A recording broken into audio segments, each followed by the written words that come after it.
Hi everybody, big welcome to cEDH TV, me, Mons, joined by Pontus, Rhetoric and Snuske. Hello. So Pontus made a list, and as you can see, Pontus and Memo, at least, made a perfect cEDH list. So I'm trusting Pontus on this one. It's Shorikai. With Darkside gone, I can play all the artifacts I want, so I should just win, right? Yeah, that's what we're gonna do. Play artifacts and win the game.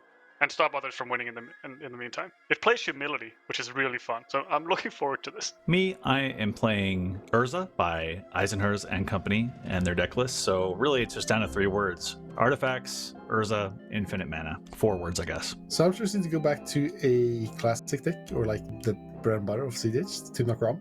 We don't really have a lot of Tunacrom on the channel because it's just what everyone plays, so it's not that exciting. But since the bans, there's some shakeups, so let's see how the deck performs now in this new environment. I just realized that I haven't played against or with Inalla in quite a while, so I felt kinda keen on just having a Fastest Oracle 1-card win con and 4 mana to win the match. And or Spellseeker, to be more correctly. But yeah, it's been a while since I actually saw this in action, so why not make a swing for it? And by the way, Jeweled Lotus isn't really something for this deck, so there's a chance that this deck could have gotten a little bit stronger from that potential ban. Okay, so this opener is actually rather good. So we have Entomb and Reanimate, and as well Animate Dead. So we can have a turn 2 win attempt with this. So what we're gonna do is Entomb Spellseeker, then second turn play second land, cast Reanimate and win? That sounds pretty good. So we're gonna keep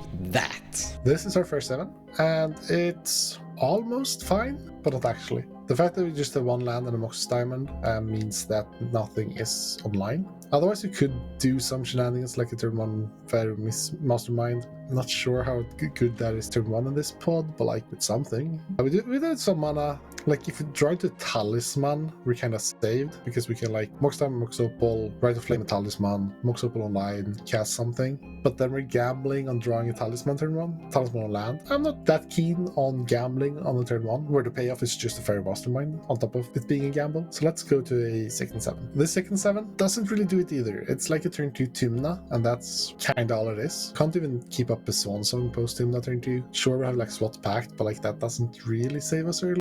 We're not really gonna die early unless it's Mons going off in some way, but no, I want to have some actual value, and like a turn 2 Tymna isn't actual value, it's just bonus kinda. So let's go to 6. This hand is pretty good. It's not everything you'd ever like, but turn 1 Lotho is like really nice because Lotho is Lotho is the closest thing to Dockside we have nowadays. So we land turn 1 Lotho into turn 2 probably Tymna, maybe Tymna and Ragavan. We have half of a +B combo in hand. It's not great, but we have a lot of mana, and mana is like one of the best things we can have. We could mulligan harder and hope to draw into Fish Study, of course, but I think this hand is actually good enough. Keeping this hand, this game will also probably be a bit slower. Mons is only a real fast deck, and we have 1.5 control decks versus him, so I feel like aiming for a grindy, slower game with just a lot of mana production is solid. So I'm gonna try this. I could see myself going harder. I'm gonna just chill. So yeah, go ahead, Rhetoric. Let's take the first 7. Yikes. I mean,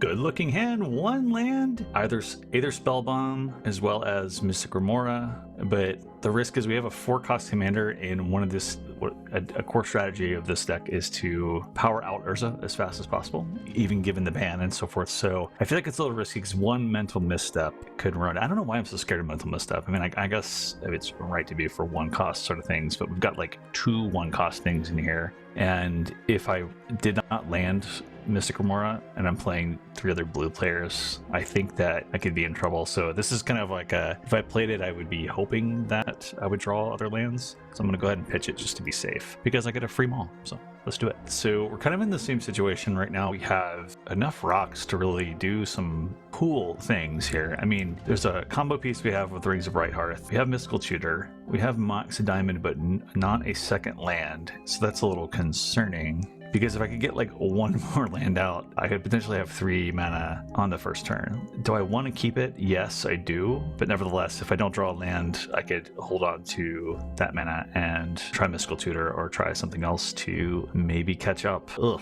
it feels kind of gross. But I was also drawing a card from Urza's Bauble, so there might be some value in actually holding on to that as well for our potential mana later on. Let's begin the match. I'm gonna draw a card. That's helpful. I'm gonna begin with a Marsh Flats, sacrificing that, finding an Underground Sea, casting a Mox Diamond, pitching this Forbidden Archard to the graveyard, and then for 2 mana we're gonna cast a Fellower Stone, and from here I'm happy and passing. Good, my turn. Land return will be a Blue Delta. I'll fetch, also finding an Underground Sea. Then I will cast a Mox Diamond, discarding Marsh Flats, tapping 2 to cast a Lothar. And with the Lothar in play, I'll pass the turn. My turn. Let's draw a card. Land for turn is Obro Palace in the Clouds, Urza's Bauble, and followed up by a Mox Opal. And then I will pass. Draw a card. I will play Darkar Wastes, tap it for a mana vault. This should not be misstep, by the way. Okay, sure.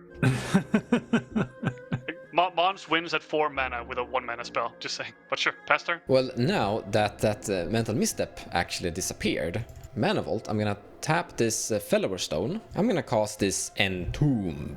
Do we have any more Mental Missteps? I'm gonna find a Spell Seeker and put that into my graveyard. Then we're gonna untap and go to my turn and draw a card. I'm gonna play this Cephalid Colosseum. Gonna cast a Lotus Petal and then follow that up with a Reanimate, targeting my Spell Seeker. Now here comes the beautiful part about this specific commander. So I have Eminence, which means that I can just pay 1 mana to make a copy of Spell Seeker. So we're gonna do that. We're gonna tap this Fellower Stone to make a copy of Spell Seeker so we can tutor twice. With my 2 ETBs, I'm gonna find Unearth and Culling the Weak. Then we're going to tap this Mox Diamond, cast Culling the Weak, not on the token, but on the original. And then we're gonna use 1 of the black mana that we get. So we have 3 remaining, casting Unearth, reanimating Spellseeker again. This time we're gonna use 1 of the 3 blacks, we have 2 black remaining, to make another copy of Spellseeker, which means 2 more ETBs. So here we're finding Burnt Offering and Final of Promise. We're gonna use 1 of the black mana to cast Burnt Offering, sacrificing Spellseeker, gaining 2 red and 1 more black. So I'm gonna cast Final of Promise, spending all of my remaining mana, so 2 red and 1 black.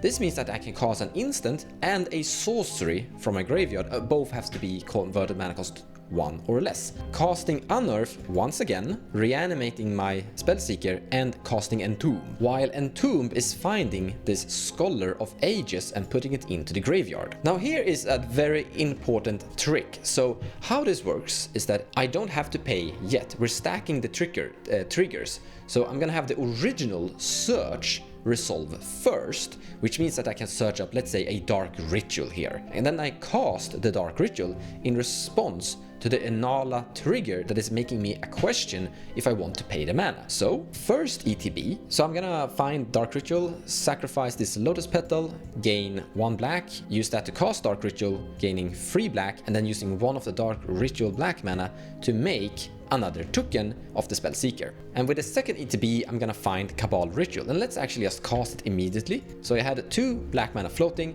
and post casting Cabal Ritual, boom, we have 5 black mana floating. Now we're gonna use 2 of the black mana to cast Animate Dead, reanimating Scholar of Ages. We're gonna use 1 of the floating black mana to make a token of Scholar of Ages with the Inalla ability. We're putting Reanimate and Burnt Offering from the graveyard into our hand. And with the second ETB trigger, we're gonna take Entomb and Culling the Weak. Then we're gonna cast Burnt Offering on the original Scholar of Ages, giving us a lot of mana. Then we're gonna use 1 of the black mana to cast a Reanimate again on the Scholar of Ages, which means that I will be able to return both Burnt Offering and reanimate back into my hand, and here I theoretically have a loop. However, there's a huge problem. Reanimate will eventually kill me as I'm losing 7 life each time I cast it, so we need to replace it. This is where we're gonna cast the Entomb for 1 black mana, and we're gonna put Persist into the graveyard instead. And with the Scholar of Ages ETB, or let's just pay 1 more mana to make more ETBs, we're gonna put Persist into our hand, Burnt Offering into our hand, and let's go Entomb and Cabal Ritual as well, because we can. And here we have an infinite loop. So we're gonna cast once again the Burnt Offering, sacrificing the original to the graveyard,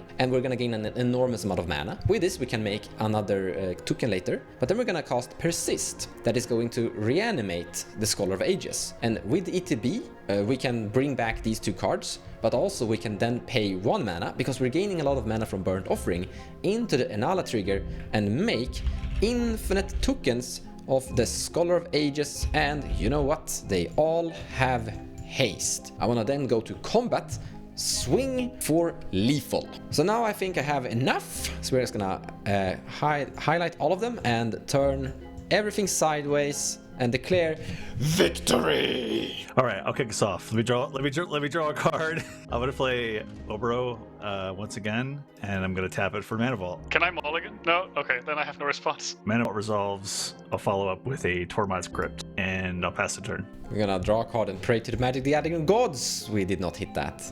So as you can see, Mulligan didn't turn out that great. But we're gonna play this command tower and pass. And keep praying to the Magic the Gathering gods. That's hilarious. I'm gonna play a command tower. I'm gonna tap it for a Soul Ring. I'm gonna tap it for a Mana Vault that I just top decked. Alrighty. Is the Mana Vault good? We have a few options here. We of course want to set up the unwinding clock with all of this mana right now. The issue is that I would have to let go of one of these 3 cards. I like all 3, but it's probably between the Ranger Captain and the Teferi. The Teferi is really good against Inalla, less good against other decks. The Ranger Captain is just good against all of them, but the Teferi also has some card draw attached to it, which might be useful. I'm not sure. Like, if this all works out, I won't need the card draw because I'll get a bunch from Shorikai. Question is if the Chrome Mox needs to be both colors. So I am not sure which one I should be going for here, because I don't really need to not be interacted with on my turn right now. So I think we're just going to let go of the Teferi and keep like the hard protection from the Ranger Captain, especially with Inalla and Timnacrom mulling to 3. That's what we're going to go for. Imprint, if it resolves, a Teferi Time Ravel. And then I'm going to tap the Mana Vault and use the floating mana I have left to cast an Unwinding Clock. You know, in the previous game, we mentally misstepped a Mana Vault. This opener actually showcased a good argument for mentally misstepping the Mana Vault. 2 very different games, but yes, I'm gonna pass my turn. Let's see if I can top deck myself out of this hole. Not a great start. Land of turn will be Volcanic Island, and I'll pass. Go to me. I'm gonna tap Mana Vault to put 3 colorless into the pool, tap 2 islands to cast Urza. Urza resolves. After that, I'm going to pass the turn. Draw a card. Oh! I'm gonna tap it and cast a Mana Vault. And if anyone mentally missteps this, I'm gonna rage. But in any case, I pass the turn here. Go to my turn, draw a card. Let's cast the Shorikai. With the floating mana from the Mana Vault, I'm going to activate Shorikai. If that is okay, I'm going to draw 2 cards. Discard a Ranger Captain of Eos, weirdly enough. I think that's correct. And then I'm going to play my land for turn, an Ancient Tomb, and then I'm going to pass my turn. Go to my turn. This is closer than it should be. Water Grave, shocking it in. And then I'm passing. Tap the Chrome Mox, cast a Mystical Tutor. I'm going to put a Source to Plowshares on top. And then still on your end step, I'm going to tap the Soul Ring, use one of the floating to activate Shorikai. And I'm going to draw 2 cards, discard, and a Saurius Signet. When we go to our turn, Rhetoric, and you untap your things, I will tap for a white and cast a Source to Plowshares targeting your Urza. I will respond with an offer you can't refuse. I will respond with a revenge play. Mental misstep. Nice. Okay. That resolves. All right, we draw a card. We will play yet another island. I think I'm gonna just sit back and pass the turn. Draw 2 cards and discard a Chain of Vapor. My turn, untap. Honestly, I think we're going to do this. Pontus, I'm bringing you and I back into this game. Wheel of Fortune. Shorikai. I will Draw 2. Really interesting card. I'm going to discard this Displacer Kit and make a pilot. Spawned with a Flusterstorm. 2 whole copies. I can pay for one of these. I have 1 mana floating from Mana Vault. I'm gonna use that to pay for 1 Flusterstorm. In response to the Flusterstorm, I'll pay 2 to cast a Born Upon a Wind. Oh, sure. Yeah, fair. Do I draw the misstep? I do not. So no more effect on the second Flusterstorm copy. Wheel of Fortune is being counterspelled in the end, and I pass the turn. Move to my turn. I'm going to cast an Enlightened Tutor. I'm going to put an Isochron Scepter on top of my library. Activate Shorikai. Floating 1. I'll draw 2 cards, and I will discard a Seat of the Synod. And then I'm going to add 3 more to my mana pool. Use 2 of them to cast an Isochron Scepter. I will respond with a Spell Pierce. Oh, yeah, I'll pay the 2 from the mana floating. Isochron Scepter back on the stack. ETB, imprint trigger, imprint dramatic reversal. And then I would like to pay 2, activate Isochron Scepter, cast dramatic reversal. From here, I am going to keep untapping my Mana Vault, Soul Ring, Chrome Mox, and Shorikai, and the Isochron Scepter itself, and keep activating Shorikai, drawing 2, discarding 1, making a bunch of pilots, which doesn't matter, but it's going to be funny. And then from here, I'm going to draw from my deck until I find Blind Obedience, or a way to find Blind Obedience in some way. And then I'm just going to keep activating Isochron Scepter, which is going to keep putting an Extort trigger on the stack, which I'm going to use the Chrome Mox or one of the many other artifacts in my deck to pay the white for, which is going to make my opponents lose 1 life and me gain 3 life. I'm simply going to do this until my opponents die. And that's how I win. So that was a pretty fast game 1. I was lucky, and yeah, pretty good hand. Second game, well, it was more or less a 1v1, as me and Pontus draw started at 3 cards and were kind of AFK this entire game match. I tried to wheel, but it didn't happen. Let me get the Unwinding Clock online right away. Didn't really help the early turns. Once I got into turn 2, just being able to cast Shorikai with the clock in play already was insane. And my card count was very low, so I was circling around that 2 to 4 card mark, but it was luckily enough to just go into 60 card tempo mindset on my end and just only focus on the Urza player, remove it, and just go from there. Yeah, I just barely got to play 2 games. I played turn 1 Lotho and lost. On this game, I played 2 lands and lost. Second game, more skill issue than first game, but wasn't that great. Maybe Team Necrom isn't good. Yes, exactly. That's the take, right? The deck isn't good, not me. Yeah, we have a good enough data size here, right? Yeah. Exactly. Speaking of skill issues, yeah, I mean, we had a little discussion about that Mana Vault in game 1. Probably shouldn't have countered that, but, it was the first thing. You just kind of get hyper-focused on those 1-cost things. Having a little bit of an experience playing against Inalla, I'll chalk it up to that a little bit, but yeah, that's on me. It's really amazing how 1 tutor can just affect the game. And I had the Spell Pierce in hand when Snisuke went with the Enlightened Tutor, but usually I don't counter tutors as much. But again, having more experience against Shorikai, maybe I would have done it knowing that he could grab that sort of thing and had enough mana. So live and learn. I don't think it's always the best we could do this kind of stuff where we slow down and think about it. It's helpful maybe for viewers as well to see where those mistakes are. Just 1 card can make a huge difference. But good game, guys. Hope you enjoyed the match. Take care, guys. We'll see you again next week.